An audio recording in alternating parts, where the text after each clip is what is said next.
Number 17, the gardening principle. The gardening principle says all relationships need cultivation. Samuel Butler said, friendship is like money, easier made than kept. And the question I must ask myself, do I occasionally or continually cultivate my relationships? Let's look at some ways to keep cultivating important relationships. What does it mean to cultivate a relationship? Whether it's as a spouse, parent, or a friend, you can start to cultivate a healthy, growing relationship by focusing on the following 6 things. Number 1, commitment. Researcher Dr. Kinsey observed, there may be nothing more important in a marriage than a determination that it shall persist.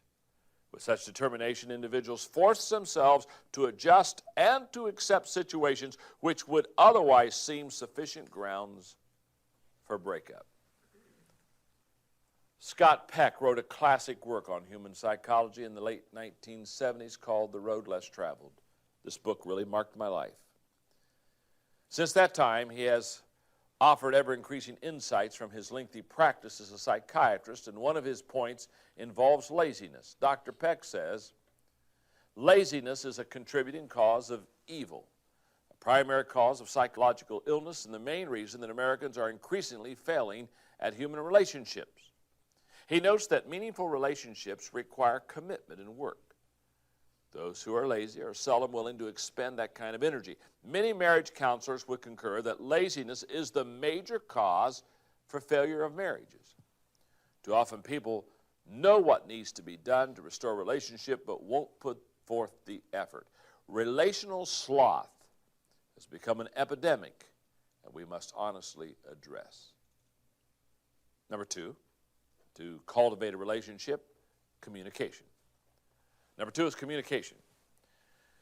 Just the ability to have a system to communicate. One of the things that helped me and my wife, Margaret, is early in my marriage, what I would catch myself doing is I'd catch myself working all day, and when I'd come home, she'd say, well, what happened?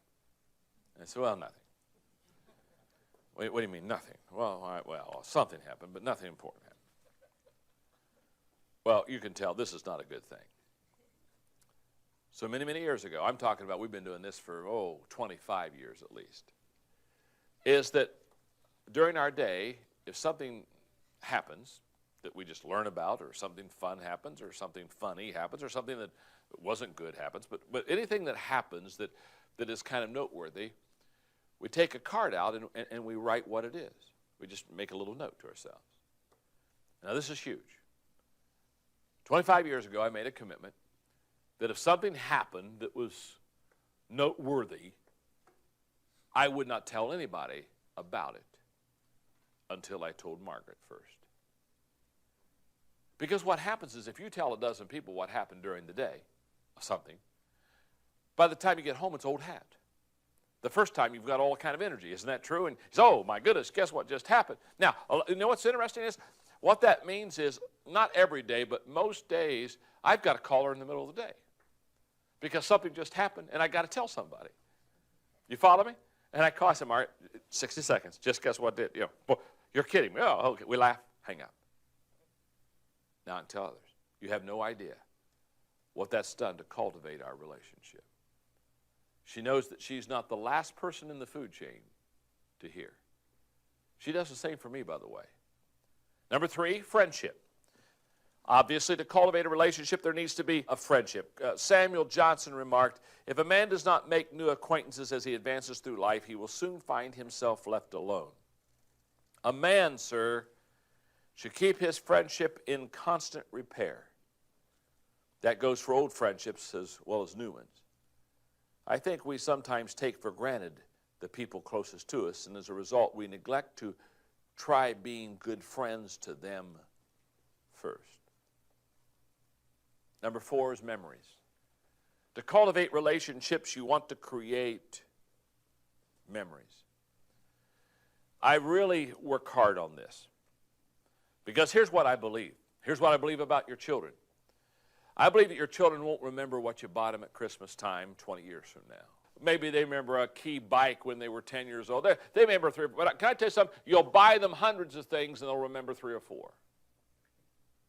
Because people forget things. But people don't forget memories. The experiences you do together are more important than anything else. And so I determined a long time ago to become a maker of memories. And I literally, every month, work on 2 or 3 things that I believe will create memories for maybe somebody I work with, perhaps somebody, maybe for Margaret, maybe for my kids. But I'm always working on memories. Because here's what I know. If we do something together, we experience something together, they'll never forget those experiences. My kids, when we lived in San Diego, we were away from most of our family, which was back east. So Margaret and I determined when our children were very small that we would go up to a little place about 45 minutes from our house called Lawrence Welk Village. And it had a little golf course and swimming pools and a place where you could fish and just all this stuff. And we decided that we would go and we'd get a little place there, a little timeshare there, and every year we'd go back to that same place. I was, the other day I was back, and we were going up to Los Angeles to play golf, and I was with my son-in-law, Steve Miller. And when we passed the village, Steve, I didn't say anything about it. Steve said, let me tell you something. He said, every time we pass this village, your daughter, Elizabeth, my wife, goes back into length of telling me all the things that she's done there. Well, she's not forgotten them. To cultivate a relationship, create memories. Number 5, growth. To cultivate a relationship, there has to be growth. Benjamin Franklin said, promise may get friends, but it is performance that keeps them. When you begin any relationship, it is filled with promise, but you have to find ways to keep it fresh and strong so that it continues to have potential and not just good memories. One way to do that is to grow together. Make your growth intentional with your best friends. Number 6, spoiling each other. Just practice spoiling each other. Voltaire wrote, if the first law of friendship is that it has to be cultivated, the second law is to be indulgent when the first law has been neglected. Just spoil your friends. Do just wonderful things for them.